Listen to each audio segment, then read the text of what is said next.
YouTube Nation, Mayweather TV, aka Me TV, aka the five-time NL East champions. Let me tell you guys something right now, alright? Philly fans, you can celebrate now, but the best is still yet to come. I promise you, and I'm telling you now, we still gotta get home field advantage. We will get that. And the thing is, I was at the game that clinched. He got it!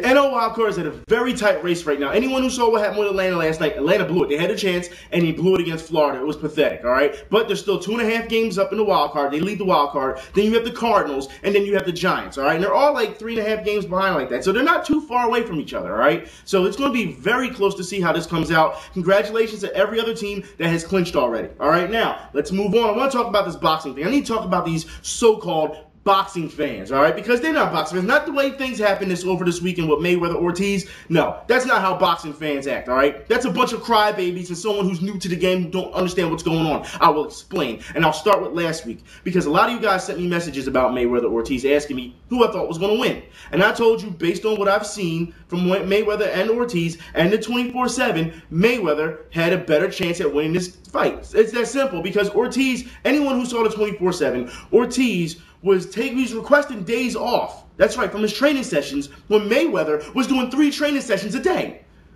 Like, that just goes to show you the drive of a champion. It really does, all right? Now, I'm not saying I hate Ortiz. I like Ortiz due to the fact, because Victor, I'll put it like this, all right? He seems to be a great person. He has a good head on his shoulders. He hasn't forgotten where he's come from. It seems like he wants to help his community. He wants to be a role model to an extent. You know, he can only do but so much. The guy he's a likable person, okay? But we're talking boxing here. All right, and when you have a problem, when you just don't want to train, there's a problem with that. There's a big problem with that, all right? And if anyone watched the final 24/7, that's right. What did his trainer tell him before they started training? If anyone saw it, what did he say? He said, Ortiz, he said, don't get caught up in the bullshit, right? He said, always keep your hands up, yes, and defend yourself. That's what he said. That's exactly what he said before they trained.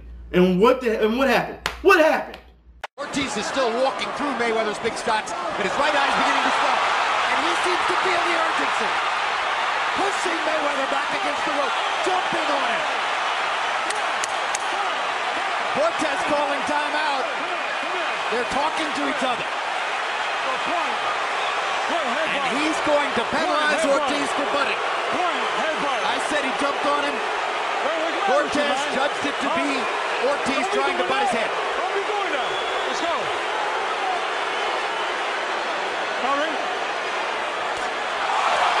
Oh. Now, before anybody says, oh, it was a sucker punch in Mayweather, let's get something straight here, all right? Ortiz was throwing headbutts. That's right, intentional headbutts. Now, look, everybody wants to get on Ortiz for the headbutts. That's just the heat of the moment, baby. It's going to happen, all right? But it is an intentional headbutt, and it's not the headbutt that bothered me as much with the intentional, because he couldn't get past his defense, which we all know Mayweather has great defense. But that wasn't the problem. No, that's not the problem. The problem was, afterwards, he threw the headbutt, and if you watch the video again, he's throwing flurries left and right after the headbutt. So he's trying to follow up. He's trying to get the advantage on that, all right? So that's my problem, not the headbutt per se, but the flurries afterwards. Now, I'll say this. Anyone who has a problem with Ortiz's headbutts, intentional headbutts, you should be fucking burning Evander Holyfield right now for every time coming in with the head and then throwing a punch. And you know what I'm talking about? That's the reason why Mike Tyson bit his fucking ear off. That's the reason Nassim Rockman, that's right, Nassim Rockman, what'd he do? Got on camera and said, look at my eye, I gotta go home to my kids, my eye's sitting out the fucking here, all right? Because that's all Evander Holyfield did, was come in with the head and then throw punches, all right? So if you're gonna get on Ortiz for those headbutts, you need to get on Evander Holyfield for a career of headbutts, all right? But you're not gonna do that, are you, all right? Now let's talk about this whole sucker punch thing, all right? First off, I didn't know you had to apologize multiple times before getting, to say sorry. There's no way, all right? He let his guard down. Mayweather, you should know, protect yourself at all times. The referee said, fight. He said, fight. That's it. That's it, all right? And what did he do? He kept his guard down. The first punch Mayweather hit him with, jab. Wake up. The jab tells you, wake up, stupid. Put your hands up. He didn't. He looked at the ref, and what did he do? He finished his ass off with the right, which he should have did. His combination, he should have did that, all right? He did his job, all right? But people are saying, oh, it's wrong for him to hit him like that was a sucker punch. Once again, let's take it back, all right? When, Felix Trinidad made a career off of knocking people out, out of the clinch, when people weren't ready. If you don't believe me, ask Pernell Whitaker. Yeah, so you don't see, this is the problem. People don't remember the past of what happened. These boxers have been doing this for a long time, and then you have all these crybabies come along all of a sudden and say, oh, well, it was cheap. It's just hate everywhere for no reason. Skip Bayless, oh my God. Skip Bayless comes out and says, all right, check this out, when it happened. It was a sucker punch by Mayweather. He took advantage of a naive, young, and uppity, just happy to be there, happy-go-lucky Ortiz. What? Just happy to be there. No, he's coming to fight. This isn't talking. This isn't entertainment. He's coming to fight. He knows exactly what he's getting himself into. Don't try to spin this old bullshit, all right? This is the difference between people who know what boxing is about and people who think they know what boxing is about. And boxing fans, so-called boxing fans, they're just going off the charts here, all right? Because opinions are going to differ. I understand that. But when you start threatening to beat up people and carrying on over a fight that has nothing to do with you, there's a problem. There's a fucking problem, all right? Ortiz didn't keep his hands up, and he got caught. Bottom line, all right? Now, there's already talking. People can say, oh, well, it doesn't matter now because, he'll, until he fights Pacquiao, it doesn't matter. He's still ducking him. Pacquiao has already come out and said, next year. He wants to have it next year. Me and a couple of you guys, we talked about this via email, was it last week, all right? When we were sending links back to each other, all right? Pacquiao said next year. Next year, he wants this to happen. Let's have it. Let's have it. There's no one else, all right? So let them have it. And even if these guys decide they don't want to fight each other, it's going to be split down the middle with fans saying he's the best in the world or he's the greatest ever. It doesn't matter. At this point, it really doesn't, all right? It really doesn't. But Floyd showed what he came to do. He took advantage of the situation, which he should have, which any boxer would have. And yet, he's hated for it. But yet, Trinidad was loved for it. Floyd is hated for it. Ortiz is hated for the headbutts, but Evander Holyfield was loved for it. Guys, you're all hypocrites. You're all hypocrites. It's boxing. Like I said, number one rule, keep your head up. And then a lot of you guys want to sit here and talk about Joe Cortez. Oh, well, he wasn't even watching the fight. He's the worst referee ever. I guess you guys didn't live through the Richard Steele era, huh? See? That's the difference between real boxing fans and you clowns. Anyways, let's move on. Let's move on. Because I'm tired of making y'all look stupid, all right? People have complaints. I'm tired of it, all right? Let's move on to soccer. For those who don't know, or should I say football, depends. Now, look, I have a problem with this, all right? Because Manchester United played Chelsea, all right, on Sunday. That's right, Sunday. Fox aired it after the football game. It was the 4 o'clock game on Sunday. Why would you put soccer up against American football? Why would you do that? You know the ratings aren't going to be that good. I was torn to watch this game, all right, because it seemed like, the soccer game was actually a little bit more exciting than the 4 o'clock football game. So I was going back and forth, all right? But let me tell you now, Man U took advantage of these guys, and I say that because in the beginning, they just went on a tear. And I don't understand this because I understand it's home field advantage for Man U, and Chelsea's coming in there as the visitor, but Man U was getting a lot of calls. They were getting a lot of calls, and I expect Chelsea to say, okay, look, it's home field advantage. We're going to have to suck it up. We're going to have to deal with it. But no, every 5 seconds they're complaining about something. And let me tell you something about Man U's Jones. Number 4, Jones, all right, that big tall dude, the big dude, all right, don't flop on your fucking ass. And things, I didn't have the camera at the time, all right? Don't flop on your ass, all right? When someone barely touches you, and then when you get up and you're playing on the offensive end of the ball, you just steamroll people. That's bullshit. That's pussy, all right? But the thing is, with the game, Chelsea had a ton of chances. It was a very dramatic game. They had a ton of chances to score, but this is pretty much how their day went.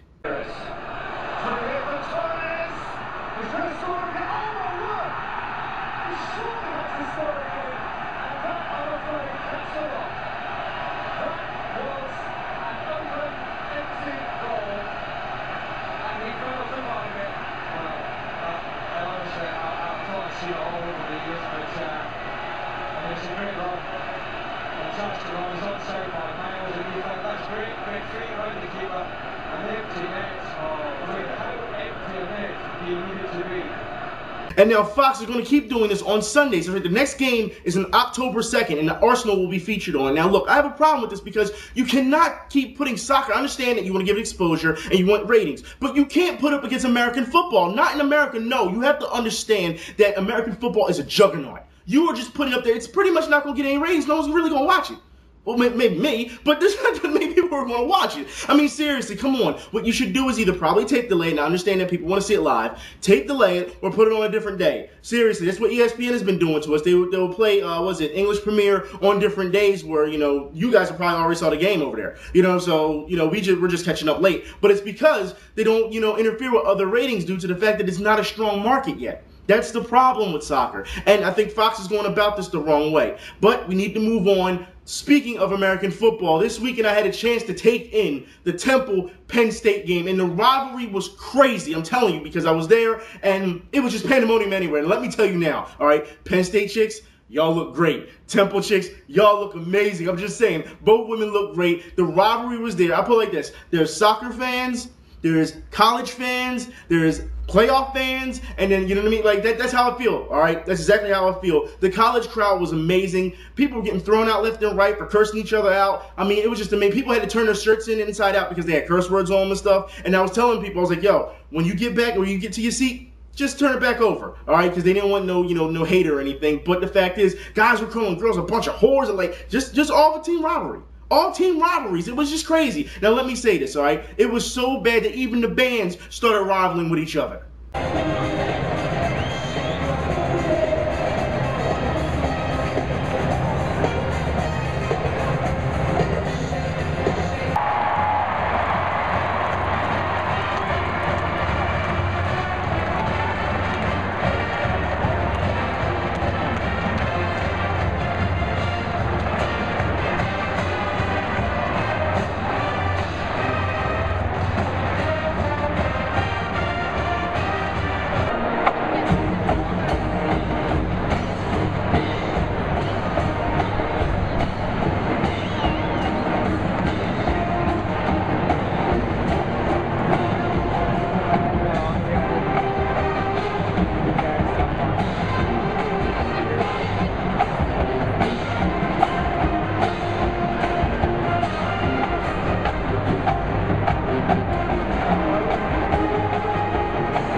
Now, let me say this now. This game was Temple's game to lose, all right? Penn State came out. I guess they thought that, they were going to come out and dominate, but they really didn't. And the fact is, without that bum-ass fucking quarterback, number 8, which makes no sense on Temple, all right? He's throwing interceptions left and right. I mean, it doesn't make any sense. He's not hitting primary targets. He's not even looking around the field. He's, oh, that's the guy. Let me throw it to him. In double and triple coverage, it made no sense. The guy's wide the fuck open. It made no sense to me. But it is what it is. Temple, you played a great game. However, you should have won that game. You gave that game away. It wasn't Penn State's to win. No, it was yours to lose. And that's what happened. Next year, I'll be there again because it was amazing. Man, I had so much fun at that game. Now, I want to talk about American football, and I got to start with the Eagles. That's right, I have to start with the Eagles. So we're going to keep it local for a minute before I branch off, all right? So I want to start with the Eagles. A piss-poor performance, and I have every detail that I need to talk about right now. Let's get in this. I may just make this a weekly thing with this chart thing, all right? First quarter, all right?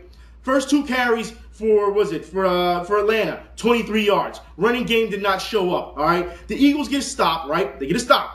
Then they celebrate. Jenkins, that's right. He celebrates, right? And then the next play, he gets hurt, which makes no sense. You celebrated longer than damn play lasted. However, what was it afterwards? Passes in the middle, exposing the coverage. This was Tony Gonzalez. We saw this last year, did we not? And I'm probably going to talk about this again as I go down the line, all right? But last year, before the playoffs, we saw this. Every time you have these wide, you play these certain coverages, the tight end burns us all day. And that catch in the end zone was great, but it was inconclusive. That was not a touchdown. Sorry, it wasn't. Anyways, let's move on, all right? A couple plays later, Jenkins came back, and he gets a sack and celebrates, like I said, longer than the play lasted. It's a joke, all right? Then the Falcons have their way with us pretty much. Casey Matthews, I want to talk about this because this is when Casey Matthews came and he tried to get the tackle and he couldn't, and that led up to the big run that got them in the red zone, right? All right, now this is what I have a problem with because this wide 9 setup that they keep talking about, it doesn't make sense. Casey Matthews, if you watch the play, and this is the first half, all right? You watch the play, Casey Matthews does what? He goes left.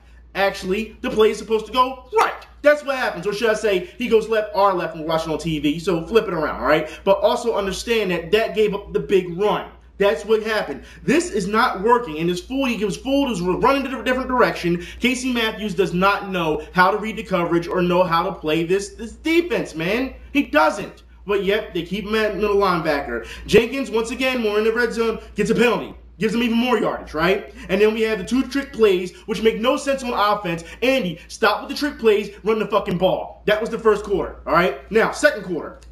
I don't understand this. 3 drops. All right, and we'll talk about this, all right? Because I'm not going to call him by his name. We're going to call him wide receiver 10 from now on, like this is old Madden, the old Tecmo Bowl. Wide receiver 10 in the end zone, you drop the ball. That's 3 drops in 2 weeks. You want your money, earn it, all right? I'm just saying, you disappeared again this week for some reason. I don't get it. All right, now, special teams gave up way too much yardage off the kickoff. Way too much. Jason Peters, does this guy have a history with false starts? Seriously, just give him his own category at this point. Kick him off the fucking team. All right? There's no way you can keep false starting every game. You know the play. You know the cadence. You know the height. Stop. Stop this. All right? Now, O-line, 2 weeks in a row, fumble in the red zone. That's right. Offense fumbles in the red zone 2 weeks in a row. Not a good thing. Third quarter. Let's move on. Vic's INT, all right? His interception due to lack of pass protection, all right? Now, understand that this is the time where Andy Reid is supposed to challenge it, and he doesn't challenge it because the ball hits the ground. That's not an interception, but whatever, all right? Also, the defense was getting killed on play calling, all right? Mismatches in play schemes. What was it? Castillo is not ready for this. It's horrible. This is the third quarter. This is before they start picking up pace, all right? We have, soft tackling by Casey Matthews. He's running down the, for anyone who saw the sidelines, he's running up there with him and can't tackle the guy. It's pathetic, all right? This is before the other red zone touchdown. This is pathetic. McCoy, now look, we can talk about this Vic injury, all right? Because if anyone watched, because they've been saying it time and time again, oh, Vic needs to, I just talked about this last week, didn't I? How Vic, he's a runner, he needs to come out the pocket. We just talked about this. Staying in the pocket gets you hurt. We've seen it. So how many quarterbacks? I don't even know, all right? But McCoy misses the block. If you watch the play, McCoy misses the block, and what happens? Vic gets hurt, concussion. Apparently what they're saying is we'll find out what happens later. He may play. We're not sure. All right? We'll find out by at least Wednesday or Thursday. Saturday, I would say the latest because he has to go through tests. All right? It depends if he doesn't practice during the week, that's pretty much all, pretty much letting you know he's not going to play. However, all right, McCoy missed the block. Max protection. We just talked about this last week in the comments, all right? Max protection on what? His left, on his blind side, and then what you do is you stack up short, sort of like on a slant. It's kind of hard for me to show you. I should have probably had a chart or something. But the stack up short on his strong side so they can't get to him, all right? On the pass blocking, on the pass protection, I should say. So let's move on. He misses the block, all right? Vic goes out the game. I'm off for Kafka. He can run this offense. He showed it. The problem I have, Andy Reid, you got to let him throw the ball, all right? And this is the problem with Kevin Kolb, too, all right? Because when Kevin Kolb started, it was, well, we got to get his feet wet, and he's got to throw 5-yard passes here and 5-yard passes there. And it's bullshit, all right? Kafka knows this offense. Let him throw the ball downfield, all right? And it took a while before he threw the ball downfield. And what happened? It worked. Did it not? I don't understand why you got to keep holding these quarterbacks' hands. It's McNabb. All right, when he played, you let him sling it. Vic, when he played, you let him sling it. When Kolb came in, you treated him with kid gloves. Now Kafka's here, and you're treating him with kid gloves again. Let them play. It's that simple, Reed. Now, defense is still having problems. Like I said, in the third quarter, they started getting their stuff together. They couldn't, I'll play this. Atlanta couldn't stop Trent Cole, Babin, and Jenkins, all right? Defense was on, they were clicking in late in the third quarter, all right? They started doing their thing. However, you just can't rely on those guys all the time, all right? They're going to get tired, all right? So, Eagles defense in fourth quarter was still having problems. Tight ends not being defended. Seriously, they did not make one all game, the defense did not make one red zone stop. Not one. Yeah, that's a problem, all right? Now, Reed calls the same play 3 times. For those who don't know, late in the fourth quarter, Kafka, he throws the short pass. First, it was twice on the left side, all right, to Macklin. And in the third quarter, it was the third down one, he threw it to Macklin on the right side. It was scouted. I don't understand why he played so damn conservative. I don't understand this. And then we all know what happened in the fourth quarter with, the fourth down play with Macklin when he dropped it, all right? But that was before, the third down, that was before that, all right? It was the same play. They threw it twice to the same side, all right? And then he flipped the play and threw it on the right side, and it didn't work because it was scouted. Reed, I don't understand you. Anyways, defense, they give up 35 points. It makes no sense to me. No sense. You can't win a game giving up 35 points. It's a joke. All right? That defense needs to be more disciplined, and this is the kicker. Out of all the things, because we already heard what Andy Reid said about how we need to do better coaching, blah, blah, blah. He says this thing every week when we lose. Does he not? All right, so his word is bullshit. But this is what Castillo said is what pisses me off. Now, guys, listen and listen closely, because a lot of you guys said that, you know, it was going to come down to, well, it has to gel and this, that. No. Listen to what Castillo said, and I quote. It says, this defense is still learning fundamentals. It says, and it could take up to week 7 or 8 to see improvement. That's a quote. That's a fucking quote. Now, understand, guys, that week 7 or 8, you gonna tell me it's going to take week 7 or 8? This defense is not ready. It's not. And you know Eagles defense is pride. I understand Jim Johnson, all this. We were shut down defense. Now we're basic. All right? We're basic. And anyone who saw, once again, in the fourth quarter, they tried that wide 9 shit again. And what happened? Turner, like I said, Turner burned us for like 60 yards. All right? That formation does not work. It doesn't work. Get rid of it. But you can't tell Castillo anything. I don't understand, as Eagles fans. I don't understand how you can be happy with this. All right? Vic, we'll see if he comes back, but I have every faith in Kafka. And I know Vince Young was on the side like, yo, he got hurt. I'm ready to come in, coach. Damn, my hamstring hurt. Like, seriously, I have every faith in Kafka if Andy Reid lets him throw the ball downfield. And that's the problem. He won't, all right? And because he was treating with kid gloves, we saw more running. That's what we saw, all right? But it wasn't because the run was working, not because McCoy was doing his thing, because McCoy was doing his thing, all right? But understand, he even broke his own ankles at one point and fell. But that's not the point, all right? He's using it not because the run is doing well. He's using it as a safety device, all right? He doesn't want Kafka to throw a ball, so now we're going to run. It makes him look desperate. So defenses pick up on that. Coordinators pick up on it. And they say, look, this isn't going to work for him, all right? Andy Reid is like he's like a black hole, all right? He doesn't know what to do. He just sucks talent. It doesn't matter how much talent you have. If you don't have the right coaching, this is not going to work. It's not. And he just sucks all the energy pretty much out of everything when it comes to crucial moments, all right? And that's what it is. There's a difference between, as we all know, players and playmakers. Am I correct? All right, it's the same with coaching. When you call the right play at the right time, when you manage the clock well, you are a good coach. It doesn't matter your fucking win record. You can have all these wins in a row, but if you're not coaching, if you're not making the right decisions at the right times, you're in trouble. All right? You can't keep airing it out all the time. That's why it didn't work for wide receiver 10 this week. All right? Understand that. Not because he was hurt. He was fine. All right? But it wasn't his. I'm not going to blame him for that. All right? Because Andy Reid is calling these plays, and it's not working because he was doubled a lot of times, and he couldn't get away from the double, or it just didn't work. It just didn't work. And then let's talk about this big hit, guys. This big hit. Oh, my God. This big hit. Oh, look, first off, if you watch the play again, comes in with the helmet, and it technically hits the guy, Macklin, in his chest, but it does hit the cage of his helmet. That is a penalty. It's a hit. Now, if you go back, you look at the wide receiver 10 hit, all right, that's actually a legit hit, all right? But the Macklin hit is not a legit hit. The problem I have with Robinson is the fact is he's really not that good. But he's doing his job. He's seeing someone cross the middle, his eyes lit up. Anybody knows who played defense, you're going to come and knock that guy out.